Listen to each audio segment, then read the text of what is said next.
ahead, I would like to pose to you a tough question, expecting very snappy answers, and then we will open up for Q&A.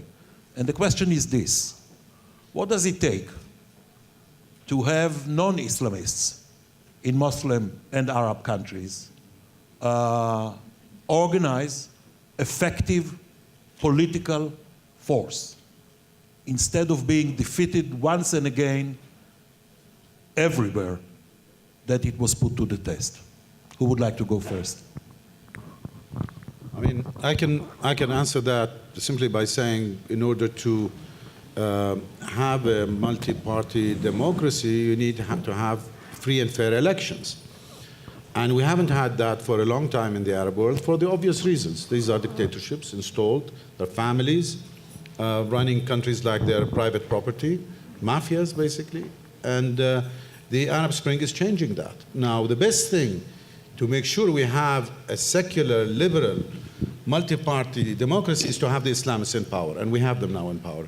And this is the best, actually, physical effect that can have on public opinion when they see that God is not going to help the Egyptian economy, good governance is going to help the Egyptian economy, that God is not going to help tourism and investment in Egypt. It is other countries, stability and a multi-party system and a respect of human rights and freedom for expression. So I think the shortcut to reaching where we are is the Islamists gaining power, and they did. And I think that the election... They will pay for it.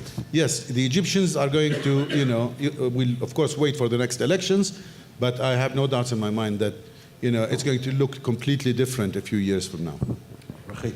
I'm going to address this from the Pakistani perspective, having been born there. Of course, we never said this was going to be easy. It's going to happen, but in Pakistan, for the first time since its inception, an elected government actually ran its course. And that is what is needed. There needs to be more elected governments that will run the course, but then we have a problem in Pakistan of literacy. 75% of the population is not educated, so they easily become targets of mercenaries. And when there are elections, there are ways to make them vote for the wrong person. So what happens is that people need to be empowered, they need to be educated, and when we speak about education, the education and empowerment of women, 51% or more of the entire population, is one of the greatest steps towards democracy.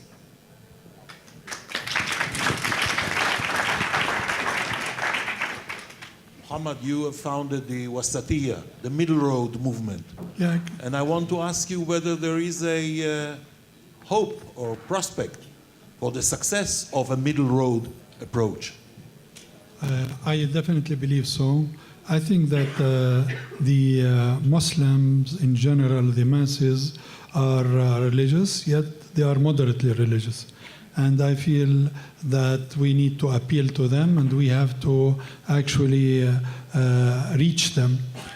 I strongly believe that the present radical Islamists in power are doing a very good job in making people regret that they have elected them. And so, but yet, people are not ready to replace them with secular power, basically because secular power is associated with Western hegemony in the region. And so as a result, I believe that there is a role for moderate Islam and for Wasatiyya in the future, really to be the alternative to the present radical Islamist regimes. I'll quickly weigh in on, from the Turkish side, the lessons of Turkey for the last 10 years. A couple of my panelists here made a point earlier. They said, when Islamists come to power, they're tested and they fail. In Turkey, the opposite happened. The Islamists came to power, they were tested, and they built Turkey's first high-speed rail lines, and they made Turkey a middle-class society. And I think their electoral success for the last 3 terms has been driven largely by economic prosperity that they have delivered. The last 10 years in Turkey are phenomenal. The last time Turkish economy was growing unbroken for an entire decade was 1950s, when Turkey benefited from the increased price of commodities that it was producing at that time raisin, tobacco, olive oil, and cotton, and all of that. And since then, Turkish economy has never grown for so long at such a high record-growing pace. 7% a year for about 10 years. That has been phenomenal. I think good governance has been the answer in Turkey. But at the same time, it doesn't mean that the support for the governing party has broadened the appeal of Islamists in Turkish society. I think if you look at opinion polls across the board in the 90s, since the AKP came to power, this year in the 80s, to measure Islamism, in my view, Islamism can be measured with the following question. Do you support the implementation of Sharia on you and on the rest of the society, whether or not they want it? If the answer is yes, that person is an Islamist. In Turkey, the answer to that is always 15, 16, 18%. That means that overwhelming majority of the Turks are not Islamists. 80% plus have not become. So I don't think Turkey has shifted ideologically. I think the success of the AKP has been that it has delivered such a miraculous decade. What the Turks went through in the last decade is similar to what Germany went through in the 50s, what the US experienced in the 50s and 60s. Sudden growth of wealth that everybody benefits from. All Turks now have mortgages, everybody owns a car and goes to Italy on vacations. That has been the success of this party, and I think anyone else who can deliver that could be challenging them. But at the same time, economic growth is, in a way, I think, what has made the Turkish experience with the AKP a very unique one. Amos, there is a former senior intelligence official in Israel, whom you know well, who's advocating that Israel seeks to engage political Islam, tries to get into some dialogue with Hamas, Muslim Brotherhood, etc. What's your opinion? At least for the time being, for marriage you need couple. I don't know what will happen in the future. If I want to engage with Hamas, I need them willing to engage with me. And there is no way they will engage with me, and there is no way they will ever recognize Israel. You can ask them. It's not classified information. Ask them whether, are you ready to get married with me? No. You are ready to talk with me? Technically, yes, about they are ready to hospitalize Palestinians from Gaza in our hospitals. That's yes. To get the electricity from Israel in order to use it again, our electricity plants, so on. But there is no way they will ever recognize Israel. It's against their perception that Israel is a waqf. And there is no way, Holy Land, it's no way they will ever. We need to be realistic and sober. To live in illusions, it's better to realize the reality. I'm aware of it. But based on at least my experience, I'm not identifying any sign of any kind of Hamas or Iran or Hezbollah or others that are ready to get engaged with us. I'm not sure. I think it's baseless. But you yourself... I'm not sure. It's not my assessment. It's well based in their ideology, and they are sincere enough to say it publicly every day from kindergarten until the government. If you don't believe me, you can call on Hania and ask him, or Mashal. But you yourself, Amos, forgive me for pushing on this, you yourself maintain contacts with the Egyptians under the presidency of a Muslim brother. I'm ready to do everything. First of all, we do have excellent relations with whoever is, I believe, in any contact that I'm dealing with myself personally for a long time, and I will continue to do it with all forces that are ready to talk with us. However, I repeat it, with the kind of Hamas, there is no way that they will talk to us or will keep any dialogue, because it's against the religion, the way they perceive it, and against the doctrines, against the ideology. So that's why I've begun that even today, to get married, you need couple. And there is no couple here. What I'm doing with, again, usually I'm not talking what I'm doing with my friends in the world, but we are cooperating or keeping dialogue with the forces that are ready to talk with us. Not all of them are the same, but the political Islam, unfortunately, political Islam, the way it's practiced in the Middle East, I'm not sure that it leads us to peace and modern life and This is the pressure of women. I mean, we need to read the ideology. It's not classified information. You have here Kedar, you have others. I mean, they can tell you better than me. That's why even for me, it's better to say, yes, I'm optimist, we will do our best, positive elements will rise. We need to compare the illusions behind what happened in some countries in the Middle East, the illusions, and what is the reality today. And even about democratic election, do you imagine there will be any democratic election if you take Hamas, for example? They are ready for election. President Abu Mazen, he is offering them all the time election. There will be election?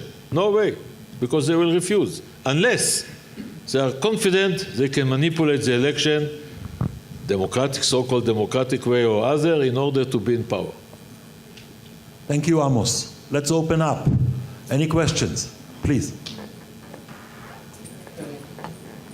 There should be a microphone coming to you.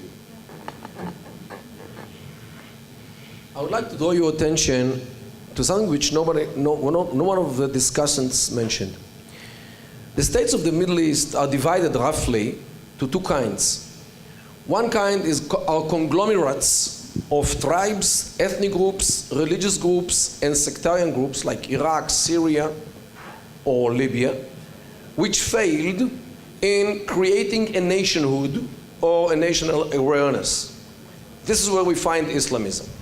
On the other side of the scale, we find the Gulf Emirates, which are homogeneous, one tribe per country, and they fight Islamism very effectively.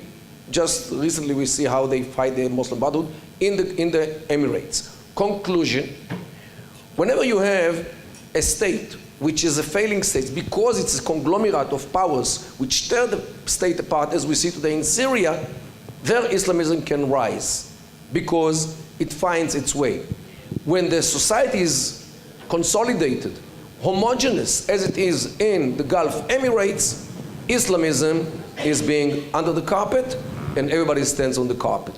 So this, we should take it into account. And Where is the question? And if we want, no, it's not a comment. If we want to achieve, and if we want to achieve stability in the Middle East, we should create, or there should be created, homogeneous entities rather than to revive or to resuscitate the failing conglomerates like Afghanistan, Pakistan, and all the others. Thank you very much. Thank you. Please. Can I ask a question? Yes, please. So this is from Ms. Raza. First of all, I think I speak for all the women in this room when I say that I very much respect everything that you've achieved. I'd like to ask you about the role of women in political Islam, particularly if you feel that they'll ever have a voice. And do you think that men will always be the decision makers in political Islam? And could you ever see women stepping up for the good or even for the bad? I know that there's a lot of opinions that say that the education of women, Muslim women, is on the rise, that it's for the betterment of society, but it's still leaving a lot of women in silence and in oppression. And do you feel that that's really going to be a changing force? And what do you have to say about their role and how it could kind of have any effect on the future of political Islam? Thank you for that question. Political Islam is largely patriarchal. It comes out of patriarchy. As I said, it's the 3 Ps: power, control, power, politics, and patriarchy. Having said this, there are women who have been inducted into the ideology of political Islam as well, not as many as the males. In terms of whether there's going to be a change in women's lives, I'll be happy to tell you that there are many grassroots women, very many groups, even in countries like Saudi Arabia, who are clamoring to bring about change. And this is where I think our hope lies, in the youth and among the voices of the women. From the Arab Spring to Yemen, their voices can no longer be stilled. We live in a world of technology. In Pakistan, there are grassroots movements of women who are fighting against the patriarchy and against political Islam. Many of them are threatened and jailed and, they are punished, but they are still continuing. Unfortunately, because we don't have any formal institutions left in Pakistan, those voices don't reach crescendo. However, The change, if I may humbly say so, and that is my gender and my activism speaking, is going to come from the women's movements, because they have had enough. It is their lives at stake, it's their children's lives at stake. I'm a Muslim woman, spent my life in activism fighting against political Islam. Why? For the future of my children and grandchildren. And this is why women are going to bring about change, because they're concerned about the future of their children and grandchildren, and they are bringing about change. They just need to be empowered more. Response to that as well, just out of curiosity. Will some of the men respond? After you, it's impossible. Questions, please. Yes, please.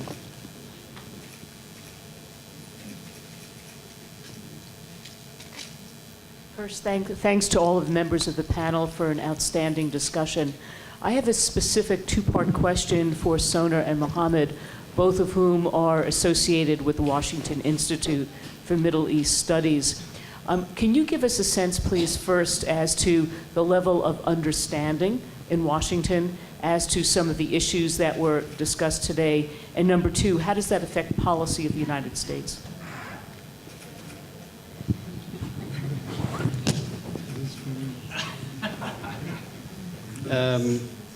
It's a very general, broad question, but let me specifically address on Turkey.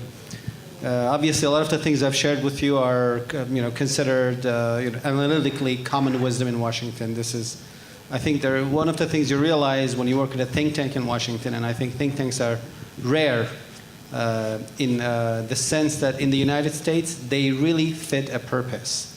In most of the rest of the world, think tanks are for media consumption, but they don't necessarily shape government policy. I think in the US, this is a result of the legacy of the Cold War.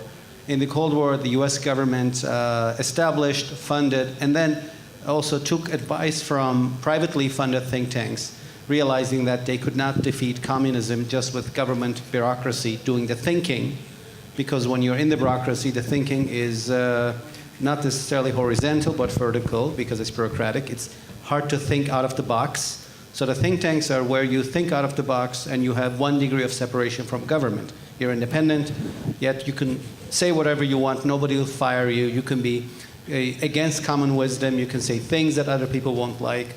And the idea is to produce sound analysis and ideas that people will share and buy. I have a friend who always says, well, why does the US government like one think tank and not the others? I say, and you Israelis will understand this, I say, it's like buying tomatoes in the market. If you go to buy tomatoes in the market, a guy can give you bad tomatoes once. You will never go back to that person again. This is how the US government uses think tanks. It goes to them, it buys ideas from everybody once. If that's a bad idea, they don't come back to you. So you have to constantly produce good ideas, good analysis, good solutions. And I think that's how think tanks fulfill a purpose. Actually, my experience with the U.S. policymakers, whether as a director of the American Studies or as when I was at the Washington Institute and attending or speaking to policymakers there, I found out that they are obsessed with democracy and they are obsessed with trying to promote their version of democracy. And so they fail to actually see the culture of the Islamic world, where, for instance, if you notice when Obama came to Cairo and in his address, he didn't use the word moderation or wasatiyya, actually. And when throughout the U.S. dealing with the Palestinian Authority, he never met Salam Fayyad, except once when he came finally. But and so they make no effort to support wasatiyya or to actually to support moderate Islam, whether in Palestine or in other places. Here you have to understand that what we need to do is not to bring a dress and ask people to wear it, but rather to see how that dress will fit the people we would like to wear. Here we can, the U.S. needs to talk about moderation within the Quranic text, in the sense that in order to help people accept that, so that people will not see it as it is being imposed on them, or it is a Western culture, but rather it is part of their own culture. And that's what we are doing with wasatiyya, is to tell them this is the Quran, this is what the Quran says. rather than this is what the West says. And so this is, I think, where the U.S. policy has failed so far in its dealing with Islamic movements. I'll just tell you as another fellow of the Washington Institute that I think think tanks force bureaucrats who have no time to think.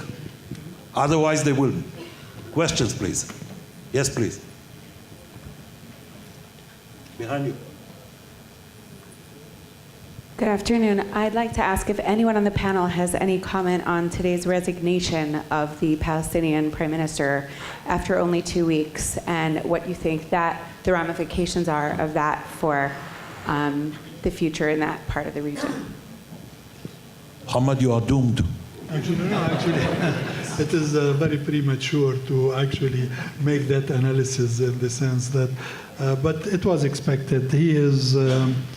He does not fit within, he is the president of a university asked to be prime minister of a very complex situation. So I think that he did the right thing. He shouldn't have accepted in first place. And now that after 2 weeks, he found out that he should do the right thing. And I think he did the right thing. My understanding it's a question of the division of authority between him and Mr. Abbas, but we should not go into that now. Questions, please. Yes.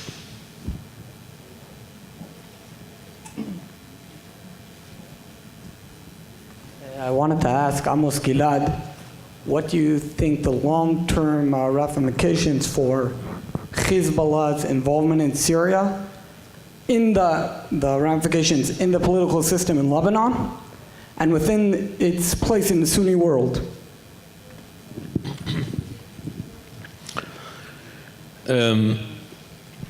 I think the Lebanese, generally speaking, don't like the involvement of the Hezbollah in Syria. It's not natural. And I think they do have more casualties than they are ready to admit. I think they are losing dozens or even hundreds if you include injured and casualties.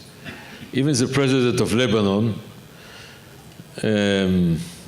that he's personally, he's a very qualified person, but until now he was not a real leader because of the circumstance. One of the reasons is Hezbollah has said today that it's unacceptable that Lebanese will take part in or will kill Syrians in Syria. I think that the war, it's not even war, the bloodshed in Syria, that I cannot see the end of it, the more the Hezbollah will be involved, it will weaken them in a way, politically.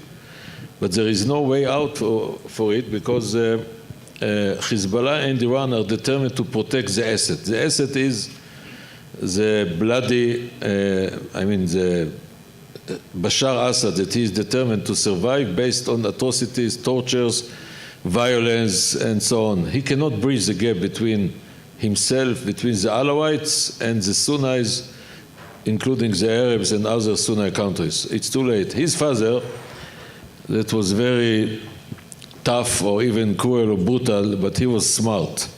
He made Syria as an important Arab country in spite of the fact that the Alawites are 12% of the population in Syria, not more. And today, Syria is shrinking to the sectarian basis, and the Alawites are, I think they are doomed historically. So to demonstrate it, I think the Hafez is the name of Bashar Assad's son. He won't be the Assad Hafez II. And all Syria is deteriorating, millions of refugees, the economy deteriorating. So altogether, for Hezbollah to be involved in Syria, it's bad news. It's against the DNA of them. This is a Lebanese that dominated, operated by Iran, and they are dependent on quick victories that won't happen in Syria. Thank you. You know that they call them now in the Arab world, instead of Hezbollah, the party of God, they call them Hizb Shaitan, the party of Satan. Questions, please. You've all spoken very nicely about... No, you need microphone. Wait for the mic.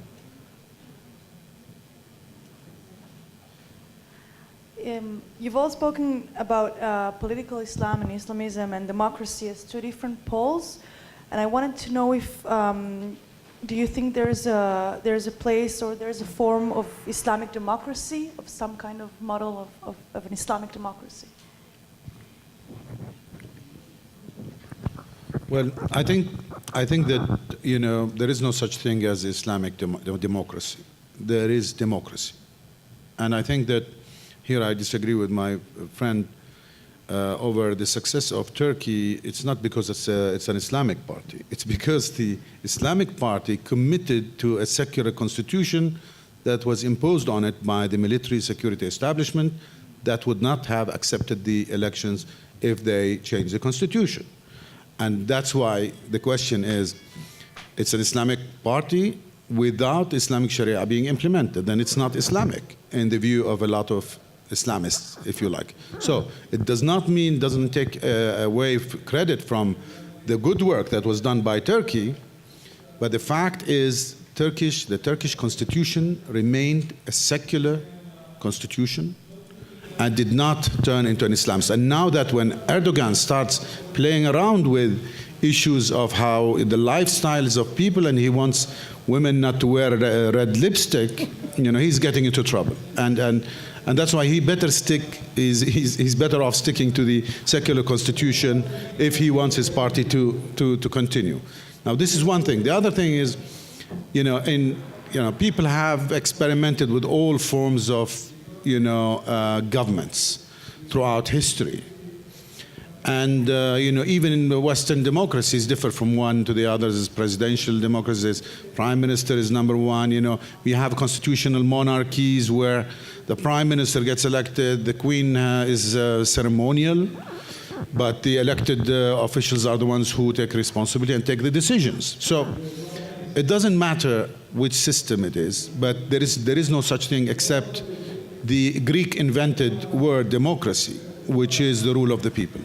How do you go about doing the rule of the people? You go the Israeli model, or do you go the French model, or do you go to the American model? Either way, people's will has to be reflected in the outcome, in selection of who is going to rule their lives. And these people have to hold their officials accountable, and that's why you have elections and re-elections to decide whether you want to keep them in office or you want to kick them out of office. So to tell me there's an Islamic democracy, no. Can you have democracy in an Islamic country? Yes. Malaysia is an Islamic country. Indonesia is actually the most populous Islamic country, but democracy doesn't have a stamp of Islam on it because it's a question of you electing your leaders freely, independently, while your religion, as the Europeans have decided a long time ago, is a personal thing between you and your God, separation church from God, and then in this case, separation of mosque and state.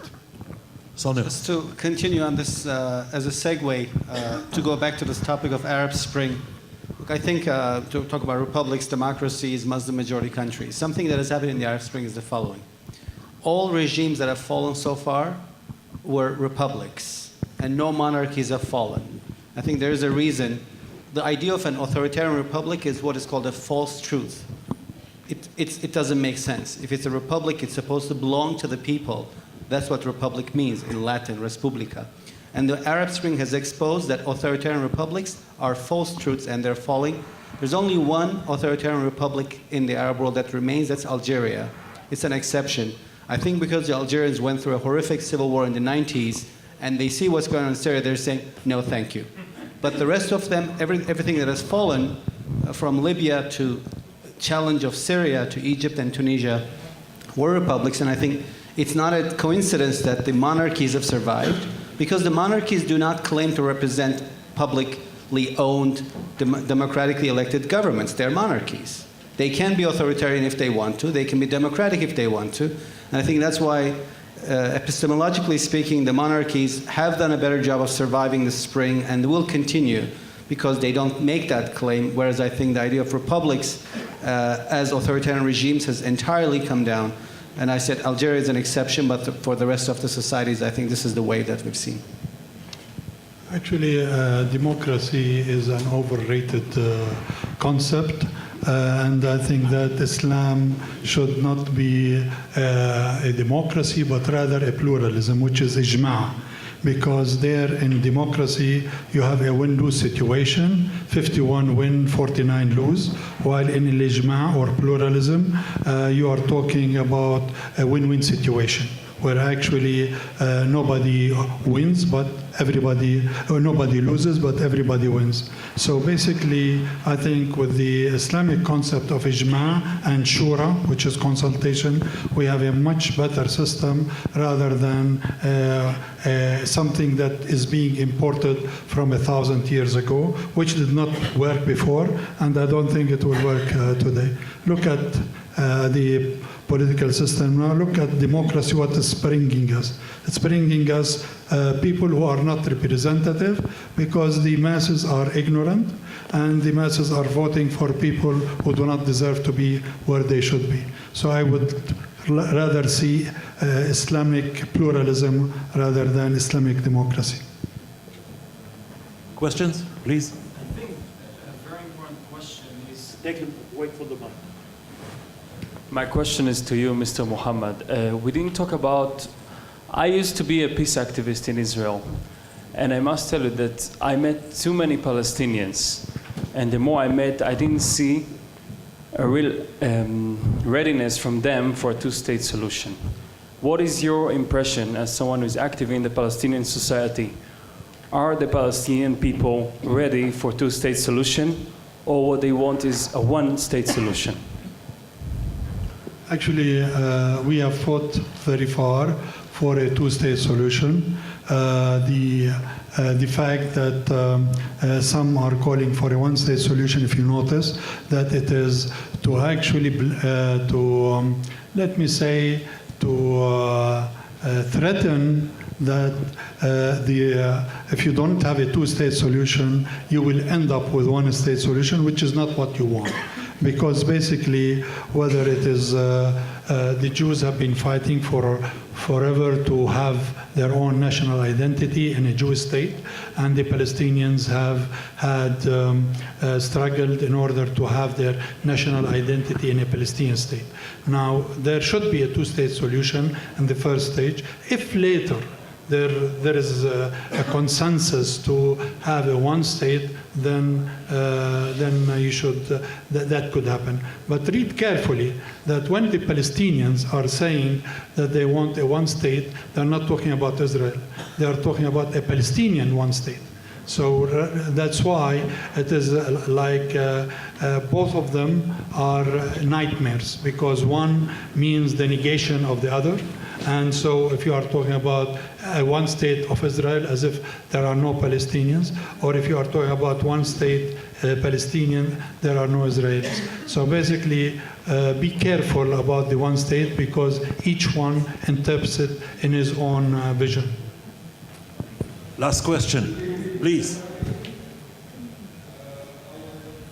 Hi, I think Mr. Namada, correct me if I'm wrong, you said that as elections go on in the Arab Spring countries, then Islamic parties decrease in popularity. And whilst that might be the case, I don't disagree with you, how confident are you that there will remain democracies in this case, rather than revert to an Islamic form of autocracy? Yes, I heard this argument that, one election, one time. The Islamists will get to power and then they will stop holding elections.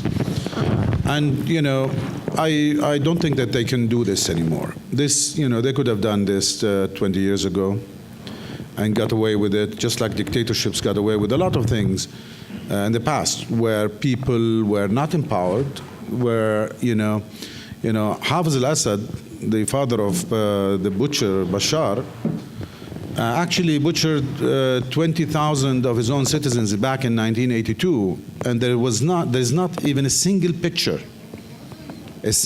showing the massacres committed in 1982. I mean, go Google it and try to find something. Now today, a policeman beats up a person in the street of downtown Amman, and within minutes it's uploaded on YouTube, and the policeman is exposed. We are living in an age where, if the Islamists do not commit to a constitution or to the rule that, in the next elections, if you lose the vote, you have to get out. People will come out in Tahrir Square again. They will come out in Tunisia. And this time they will come out with the vengeance. Because if you want us to accept the rule that you won by the ballot box, you have to accept the rule that you lose by the ballot box. So I'm arguing, and you can disagree with me, of course, that it's not doable anymore. The survival of the monarchies is not because they're monarchies, it's because they have not been bloody in terms of oppressing their own people. It just so happened maybe they didn't need to be as bloody, whether it's Morocco or whether it's Jordan or Saudi Arabia. They have never killed their political dissidents, while people like Gaddafi and people like Assad were bloody dictators. In the case of Egypt, we shouldn't forget, it was not exactly peaceful. There were 800 people who were killed by Mubarak's security forces before the people ended up toppling the regime. So it doesn't matter whether you call it republic or monarchy. Mubarak was referred to in the Arab world as the pharaoh, which is bigger than a king. It doesn't matter what you call the country. Is it a democracy or not? If it's not a democracy, it's in trouble. And if it doesn't, start reforming from now, it's going to be more and more difficult for them to do reforms later because it'll be too late. So my advice to the Saudis and the Gulfis and everybody, the UAE, the Emirates, because it's a population of 120, 140,000, I don't know what's the population, native, actually, Emirates people, the government can buy every single citizen, literally. Every single citizen has a stake in the stability of the state. Qatar can do the same.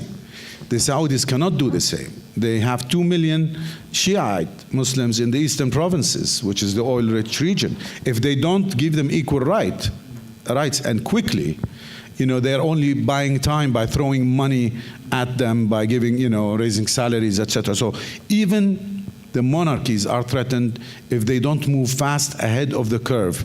And I'm afraid some of the monarchies are not moving fast enough. Very brief. I just want to add to what Salameh has said, that it's a fallacy to think that it's always the Islamist parties who get the votes, and you need to look outside the Arab world. In the recent Pakistani elections, it wasn't the Islamist parties that got the majority votes, and I'd like to bring your quick attention to what's happening in Bangladesh. This is not something that is reported widely by the media, but there has been a great uprising against Islamism and Islamist parties, the Jamaat-e-Islami in Bangladesh, and people have come out on the streets. So you're right. It's not something that's going to happen over and over again. Okay, thank you very much. Thank you for your attention.